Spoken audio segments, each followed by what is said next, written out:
Greetings all, it's Dr. Bankhead here at the Struggle in Thinking Out Loud.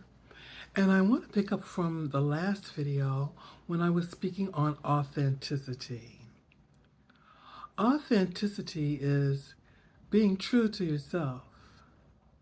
Being true to yourself in every situation.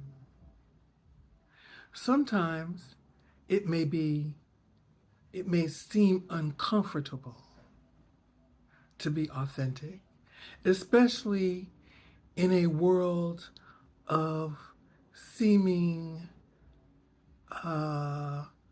great amount of inauthentic people.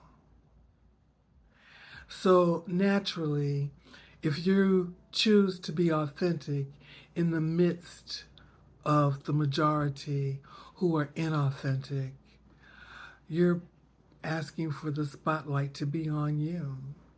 But let me ask you, so many people today are eager to find more ways to accumulate wealth. And as such, people look towards certain professions as being more desirable, like rap singers, sports players, musicians, and entertainers of all sorts, actors and actresses. And I say to myself, well, if you get one of those professions, you're going to be in the public eye. And you know what happens to people in the public eye?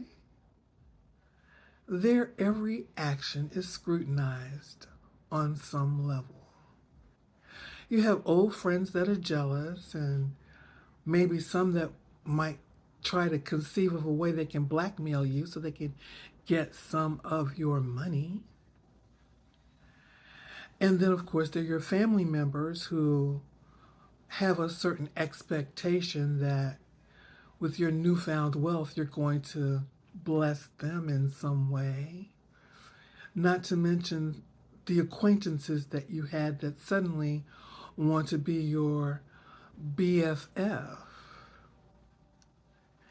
And then there are the paparazzi that want to take pictures of you even when you're in your home, even when you're in your gated backyard, even if you're in your jacuzzi with your partner.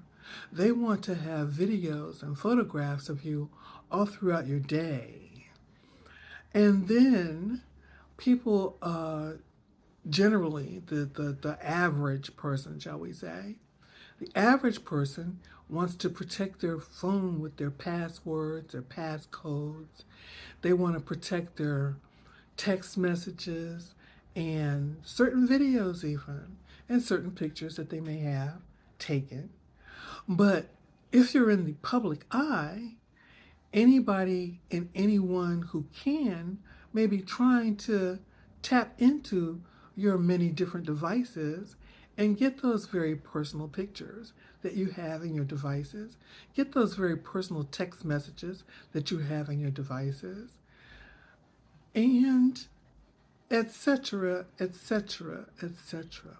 But most people who are thinking of becoming rich and famous give little thought to the other side of the equation, not to mention the fact that all those advertisements that you see the rich and famous people in, those are part of their contracts.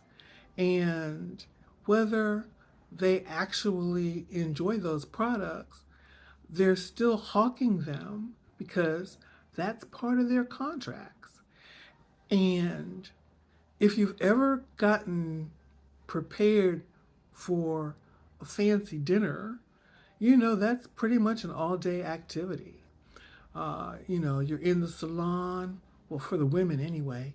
You're in the salon, you're getting hair and nails done, you're taking extravagant baths, or you've gone to the spa and gotten a massage, and then you're getting dressed and you're getting your makeup done, and that's all day.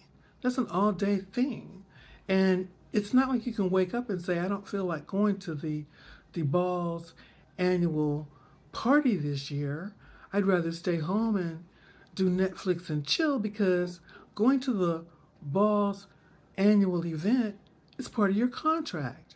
So when you think or desire or dream of being rich and famous, oh, yes, it's very possible. Just recognize what you're trading for that privilege. And that brings me back to being authentic. How is that, you might add? Well, because in order for you to achieve those dreams, you have to believe in yourself. And a person who endeavors to follow those paths has to be strong. Anyway, those are my thoughts. This is Dr. Bankhead at The Struggle in Thinking Out Loud, and I hope that you have a positive and productive day. I am grateful, for I am fully great. I'll see you in the next video.